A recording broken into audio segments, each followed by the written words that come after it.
Okay, so this is the next phase of this after we've imported the data is to begin doing some analyses. You can see here that the data set that I'm using is a synthetic one, just because I don't want to sort of give you the approximate answer in this video, but I want to show you the mechanics of going through and doing it. So we have south-southwest dipping faults, north-northeast dipping faults, and their respective plunging slicks over here, right? South-southwest dipping, north-northeast dipping. There are their respective slicks. Then some joints and some fault and some other joints. So a variety set of joints, and then there's bedding, which basically chases all around the outside of the axis. So this is horizontal bedding. It'd be pretty boring. But basically we have a graben that's the bounding faults strike, just a little bit off of east-west, okay? And then there are slicken lines here plot kind of near that axis, near the sort of center part of that bow, which means that they're close to dip, slip, slicken lines. But really what we want to do is to be able to do some statistics on this stuff. So let's start and just piecemeal go through, and we can take all of these planes and the striking joints and bedding, and then we can go into calculations and we can calculate poles. Oops. So that's poles to bedding. Now we come over here to the joints, calculate the poles. And you can see each time we say calculate poles, and so you could do this with a hotkey on Mac, which is Command period. And we'll just go through for each of our data sets and Command period on Mac. This one, Command period, and then Command period. Okay. So there's basically all of our data loaded up. Everything's been turned into poles. If you want to change the nature of these planes, so let's say we want to make the southwest dipping fault, you highlight the data set and you can go into View and Inspector. And here, for instance, we could change the color to, I don't know, let's make one of these things. The south-southwest dipping ones with the RGB sliders, we can make it blue, distinguish it. Okay. And then we can come over to this one. Here's our northeast dipping faults. I think we actually have to close this out. Oh yeah, no, you have to go, once you've selected that, go in here, you get this thing up. We can make these ones, dial up the R, so then the northeast dipping ones will be red. Probably want to have the associated slicks for those be also red. So just move these sliders like this. RGB sliders, we got red there. And then you come down here. And you can step through all of these things. So now we're on the south-southwest plunging slicks. I want to make these things blue to associate them with those planes. Oops, not purple, blue. Okay. And then we can turn all these guys off.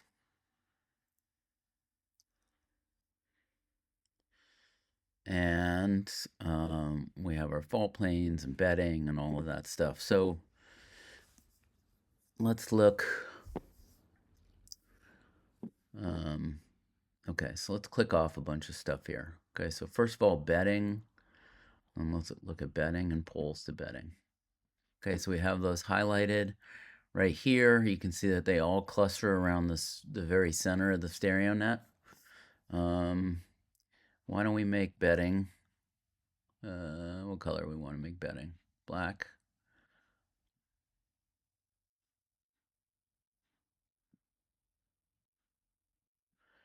Okay. Close that out. And then we can switch to poles to bedding here. Highlight these things. These can be black too.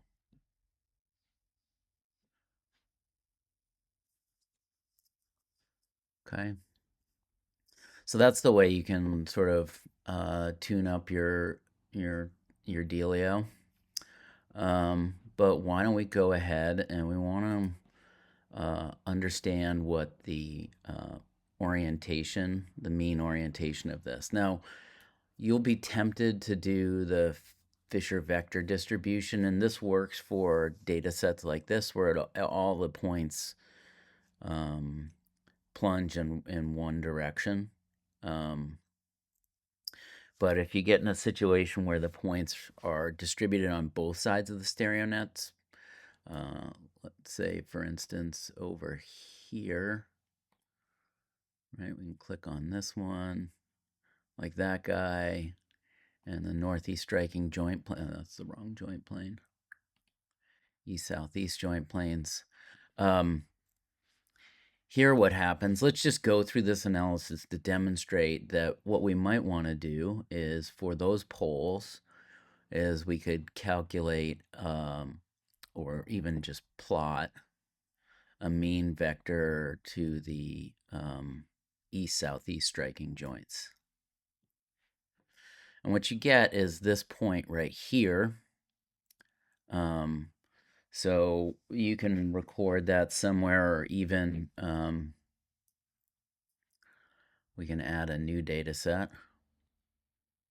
It's a lines data set, and we want mean poles, okay? And we're going to add a datum here, which would be that vector, poles from planes. It actually didn't tell us what that vector is. Let's do this because it'll force it to do it. So if we do Fisher vector distribution, and you scroll down, oh wait, there it is. So we get right here, you have a trend, which is 193, and a plunge, which is, we'll round it to 8. Okay, and this would be Fisher mean. And that Fisher mean is going to be 193, comma, or the way I like to write these things is 0.8, comma, 193. So plunging 8 degrees towards 193.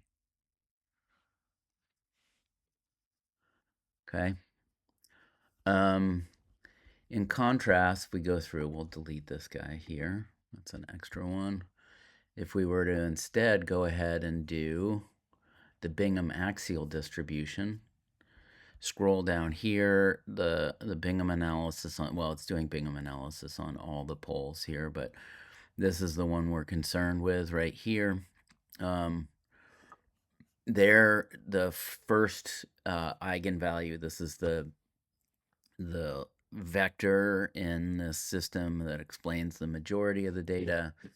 That one gives us a trend. So we'll add another data here of 193 or 191, and then comma 003, and this is Bingham. Not Bingham, Bingham mean, and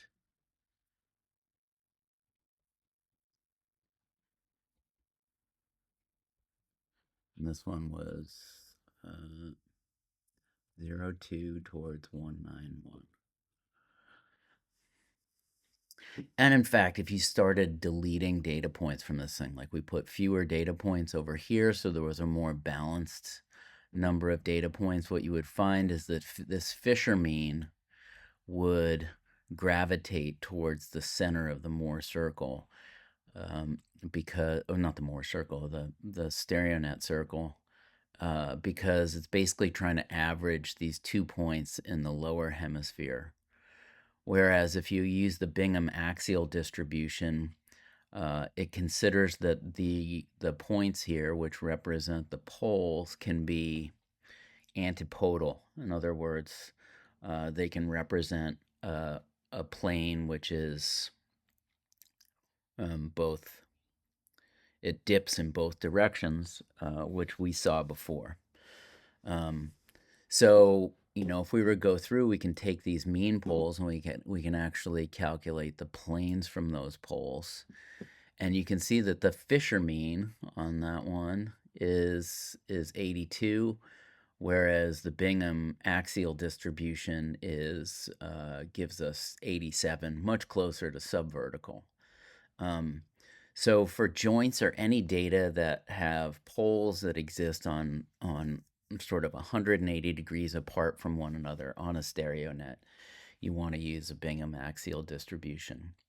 The Bingham axial distribution for instance, poles to bedding here, if we were to calculate the Fisher vector distribution for this one, we get, oh no, it didn't calculate it. So we got to click on this thing, uncheck all of these guys.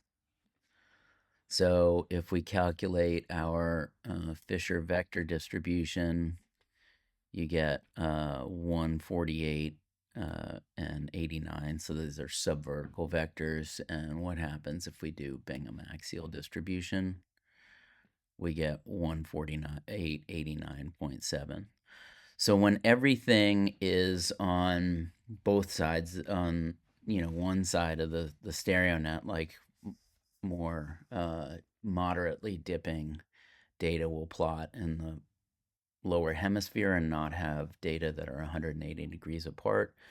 I've just demonstrated that the Fisher mean vector is equal to the Bingham axial analysis.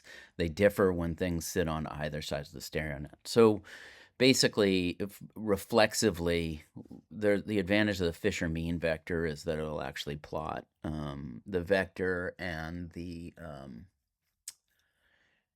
alpha 95, which is the 95% confidence interval around that vector. But in this case, you should probably get used to just reflexively using the Bingham axial distribution for that. Okay? So hopefully that's helped demonstrate that. And so here, for this data set, for the bedding data set, it's the Bingham mean eigenvector 1 is going to be, if you take the plane that relates to that mean pole, then that is the average orientation of the joint here. And so the joint in that case strikes 281 and dips 87. So just a few degrees off of vertical and dipping towards the northeast. Okay, take home message: reflexively use the Bingham analysis and pull off the trend and plunge for that out of the first eigenvector, which explains the majority of the variance in the data. Okay, I'm going to delete these two because, well, we can actually, let's just delete this, and we'll delete this guy too, delete that plane. Okay, so now we want to go through and for poles to bedding,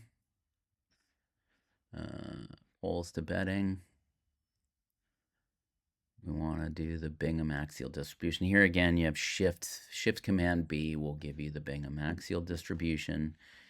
Scroll down here and we get 148.1 and 89. So we will, under the mean poles data set,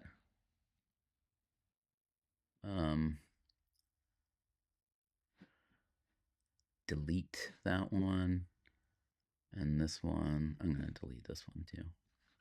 So under mean poles, we're going to add a datum. That datum has a trend of 148, a plunge of 88, and a label. This is going to be mean pole to bedding.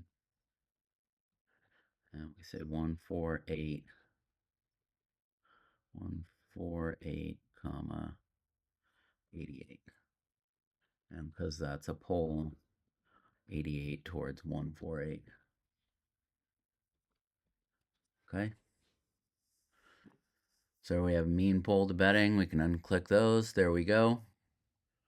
Let's do the same business for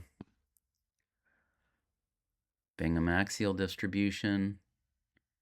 You got to scroll down there.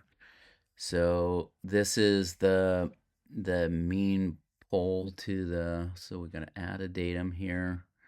Read off number 1. So the trend is 191.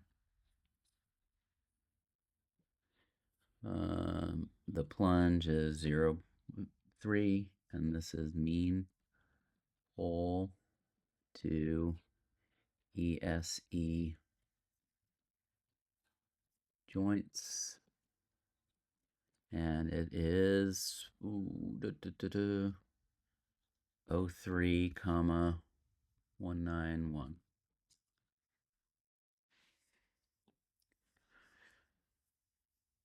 And so if we show that, there's that mean pole, right?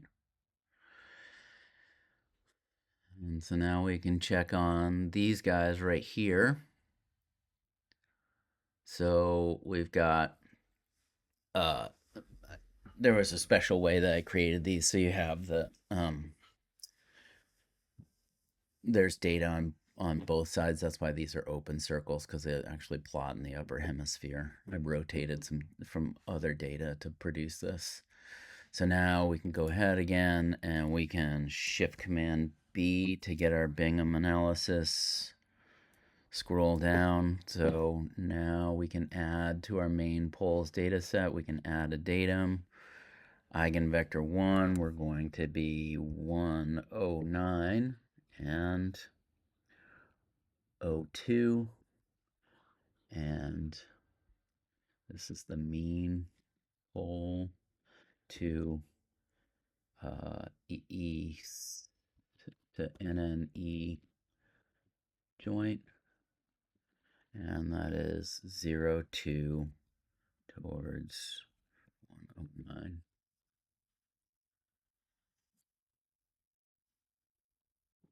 Okay, look at that one. There's our mean pole there. Okay, we can uncheck this thing. Now we got poles to our northeast dipping faults. We can go ahead and plot or calculate. Shift Command B again. We'll get our Bingham analysis. Scroll down. And then add a datum to our mean poles. So now we have 191 and 21.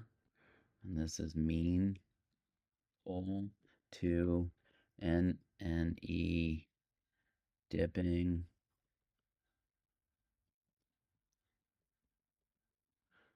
joint fault. Okay, and the orientation is 21 towards 191. Okay. Final one here. We got these. Again, Control Shift B, Command Shift B. Scroll down to find our first eigenvector. And then record this in our mean poles table. So we got 181. And then a plunge of 12.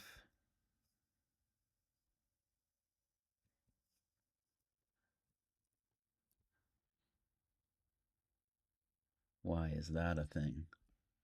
That's not the right one. That's the mean poles. That's a silly one to do. We got the poles, the southwest dipping fault. So we have our trend is 013, and the plunge is 31.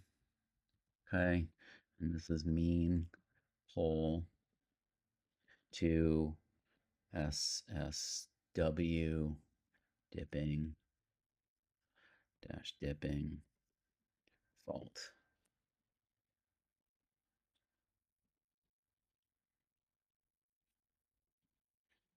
And that is 31, 1, 0.013.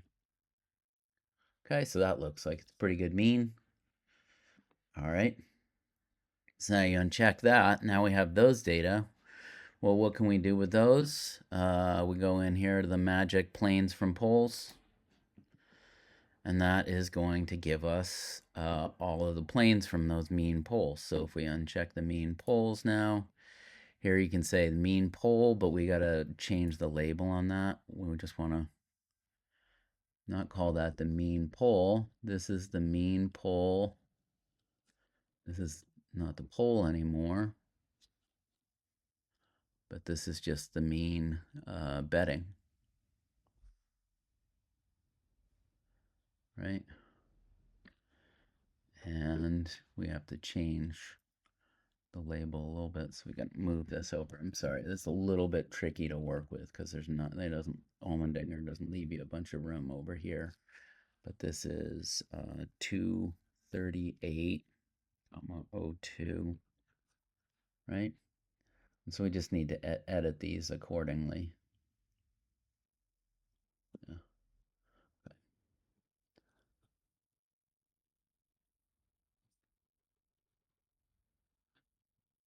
And then this one is going to be 281, comma 87.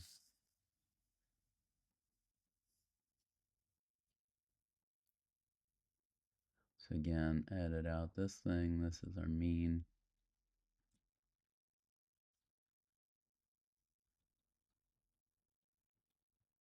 And then just edit this thing in here. This is 80. This one's going to be 199.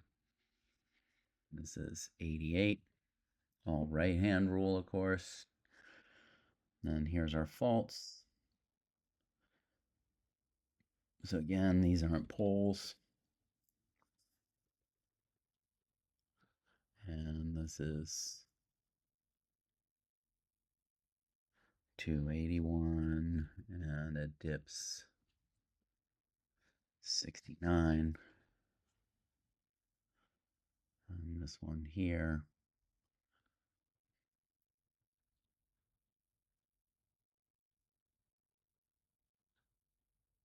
mean SSW dipping fault, and it is 103, comma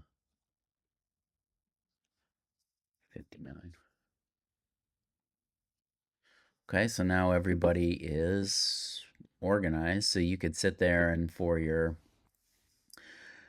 if you wanted to make a setup for bedding, there's our mean bedding. We can go in here to the mean poles table and we can uncheck that one. So there's our mean bedding pole. And then we can add the poles to bedding. And this would basically communicate to the reader that you've measured n equal to 7 bedding planes and that on average they're subhorizontal. Okay. Or we could go in and uncheck poles to bedding, check east. Well, and then once you've done that, then you can go in and go ahead and say save plot as a PDF. And then in there, you would just do bedding.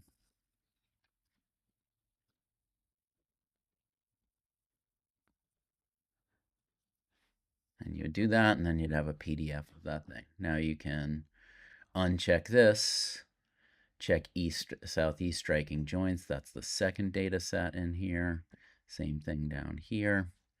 And now you've shown to the reader that you've measured a bunch of east-southeast striking joints. And I'm going to remove and unplot that mean vector because it's not meaningful.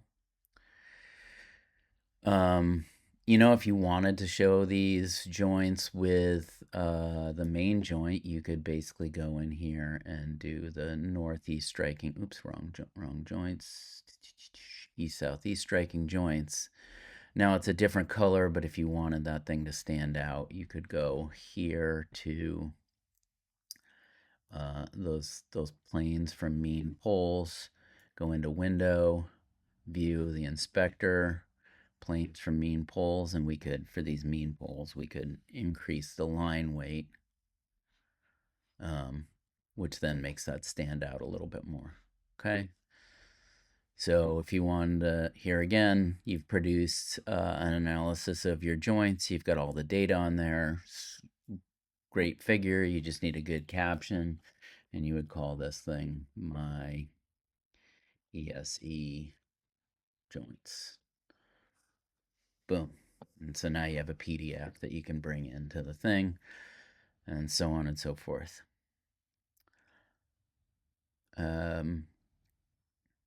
Okay, so that should help you to work all of these things. I mean, ultimately, what you're going to want is, for instance, the faults.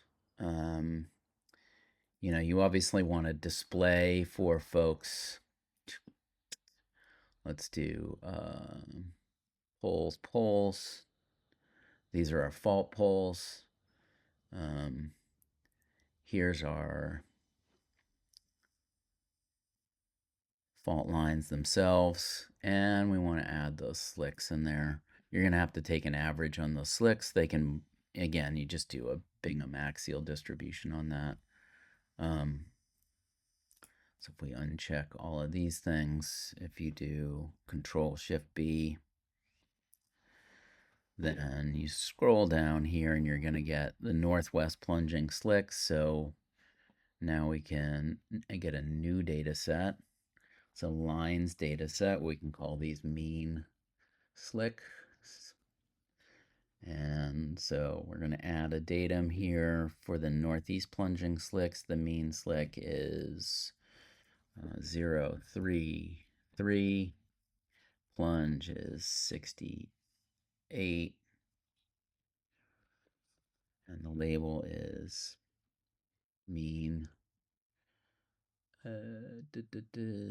NE plunging slick. And that is 68 towards 033. Okay. You could repeat that, and then down here we want to add another datum. So this one is the southwest plunging slick. So this one is 185 as our trend. Our plunge is 61. And this is the mean SSW plunging slick. And that is 61 towards 185.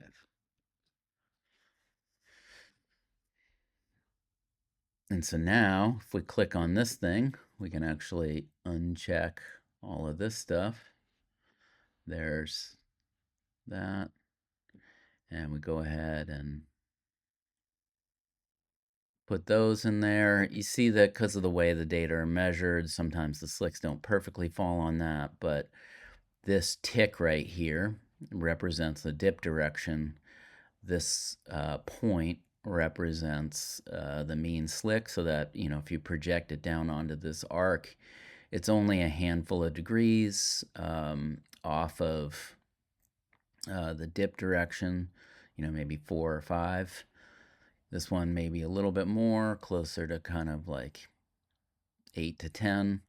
But, anything that rakes, so the rake would be measured from the acute side. So you measure from here down to here. This thing rakes at, maybe 80 degrees. This one rakes at probably 85, 86 degrees. So those are going to be considered near dip slip slicks. But now you have you've shown that you've measured those slicken lines. They're near dip slip, which makes, and you saw apparent normal shear sense offset, so that makes this basically near dip slip normal faults. Okay. So now that we have normal faults, the next objective for another video is to basically take the orientations of all of this stuff and ultimately turn it into, let's put the mean poles on there too, right? and then take those directions and turn them into orientations of the stress field when in present coordinates when these conjugate normal faults formed. Okay, good luck putting your data together.